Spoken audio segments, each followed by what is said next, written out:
Oke baik, jadi banyak yang mempertanyakan seputar es pinjam di Shopee, apakah bisa ditransfer ke Dana? Jadi kita akan bahas di video ini. Jadi kita langsung masuk di aplikasi Shopee ya teman-teman.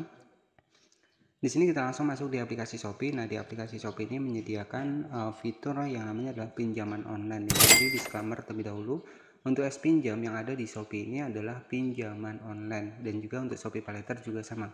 Hanya saja untuk Shopee PayLater mungkin masuk ke dalam produk yang pengen kita dapatkan.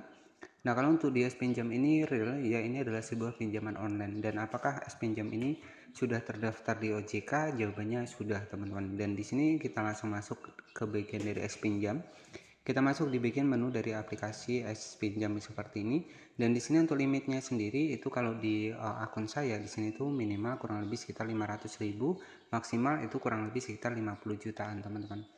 Nah, jadi buat teman-teman yang mungkin mempertanyakan dari es pinjam ini, jadi apakah es pinjam ini bisa ke Dana? Itu jawabannya enggak ya teman-teman, karena di sini untuk es pinjam sendiri itu adalah versinya, kalau teman-teman minjam itu adalah versinya lewat via rekening bank, jadi langsung ditransfer ke bank, jadi nggak bisa menggunakan aplikasi Dana teman-teman ya, karena banyak sekali yang mempertanyakan seputar dari es pinjam di Shopee ini.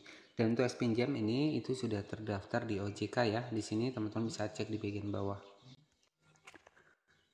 Oke, jadi informasi dari es pinjam sendiri merupakan sebuah pinjaman tunai yang ditawarkan oleh pengguna Shopee, ShopeePay, dan es pinjam dengan fitur pengajuan yang mudah dan juga aman ya.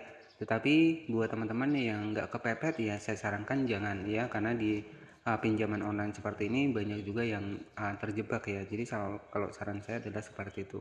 Nah, di sini jika teman-teman perhatikan ya, proses aktivasi dan verifikasi mudah dan cepat. Setelah pengajuan es pinjam disetujui, kita di sini dana akan masuk ke rekening bank kita, teman-teman. Nah, artinya di sini tuh nggak bisa menggunakan untuk dana, teman-teman. Nah, jadi seperti itu ya. Di sini sudah jelas ya.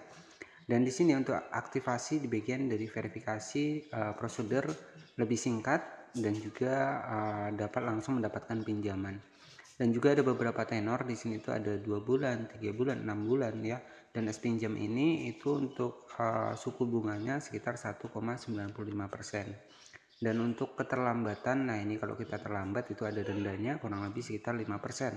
Nah, kalau teman-teman misalkan bulanannya 100.000 ya, kalau kita terlambat ini ya bisa jadi 105.000 karena ada denda kurang lebih sekitar 5%. Oke, jadi untuk di es pinjam ini apakah bisa ke Dana? Jawabannya nggak bisa teman-teman, karena di sini setelah pengajuan es pinjam disetujui, dana akan langsung masuk ke rekening bank, jadi hanya menggunakan via rekening bank saja. Nah, jadi semoga cukup jelas ya buat teman-teman, karena kemarin banyak sekali yang mempertanyakan seputar es pinjam ini apakah bisa ke Dana. Itu jawabannya nggak bisa, karena di sini langsung ke via rekening bank kita. Nah, jadi seperti itu saja mungkin yang bisa saya sampaikan. Jadi buat teman-teman ini disclaimer ya, jadi kalau di bagian es pinjam ini itu adalah sebuah pinjaman online, dan terutama apakah sudah terdaftar di OJK? Jawabannya sudah, karena di sini juga tertera ya di aplikasi Shopee ini untuk es pinjam sendiri ini sudah terdaftar di OJK. Nah, oke, jadi buat teman-teman yang pengen tahu pembahasan dari es pinjam lainnya nanti bisa cek di video saya, karena di situ sudah lengkap. Saya juga sudah banyak membahas seputar es pinjam di aplikasi Shopee ini. Dan juga yang pengen belajar Shopee Affiliate itu juga nanti bisa cek saja di bagian playlist ya. Oke, jadi seperti itu saja. Terima kasih sudah menonton. Jangan lupa subscribe channel ini. Wassalamualaikum warahmatullahi wabarakatuh.